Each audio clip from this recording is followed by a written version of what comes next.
ভাই আপনি তো একজন এই সেলিব্রিটি কন্টেন্ট ক্রিয়েটর, তো আপনি হঠাৎ এই ব্যবসায় কেন? ভাই, যে কন্টেন্ট ক্রিয়েট করে বর্তমানে যে ডলার দেয়, এই ডলারে তো ভাই সংসার চলে না। এর লাগে তো ব্যবসা লইছি। ব্যবসা লইলে কি মানুষে দিলে মনে করেন নেই না, তো দিলে হাতায় উতায় দেখা থেকে যাইয়া, বুঝছেন? বেশ কিন নাই রে ভাই, বেশ কিনো নাই, কিতা করাম কোন।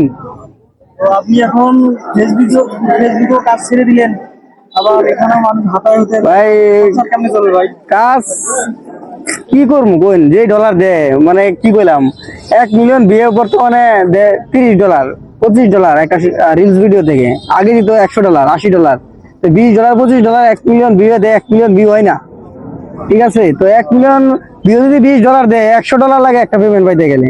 এই $100 কয়দিনে বানাবো? 3 মাসে না 2 মাসে?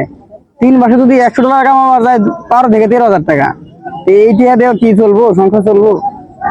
এর লেগে ভাই অনেক এই ব্যবসা ধরছি, মানে এই ব্যবসা করে লাভ নাই। এই মনে করে নিলে মাল টাল সবাই দেখে আটায় মতে চাইয়া, বেশ কিন নাই।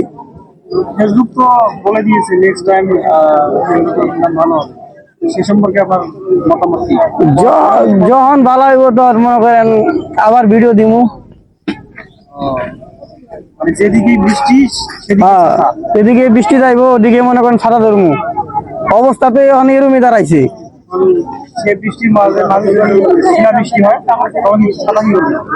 শিলা বৃষ্টি হলে ভাই তখন আর কি করা যাবো, সবই আল্লাহ পাকের ইচ্ছা, বুঝেন নাই? আপনার আপনার মতামত ঠিক আছে, সবচেয়ে আপনার মতামত ভালো লাগলো যে আল্লাহর ইচ্ছা যাই হোক এখন যে অবস্থায় আছি অনেক একটা একটা কাজ করা যেতে পারে। মনে করেন এই ভিডিওটা যদি মনে করেন পাবলিকে শেয়ার করে দেয়, এনে যদি কিছু ভিউ আহে, তাহলে মনে করেন যে এই যে বেশ কিলো বইছি, এটা টিয়াটা উঠবো আর কি। মানে একটু দর্শক একটু বইলে দেন, ভিডিওটা তাদের শেয়ার করে দেয়। ঠিক আছে ভাই। তো আপনারা দেখতে পাচ্ছেন যে আমাদের কন্টেন্ট ক্রিয়েটরের যে কি অবস্থা, সে এখন সেই ফেরিওয়ালাতে হাতিয়েছে তার ফেসবুক ছেড়ে। তো আপনারা সবাই তার ভিডিও দেখবেন এবং লাইক শেয়ার করবেন।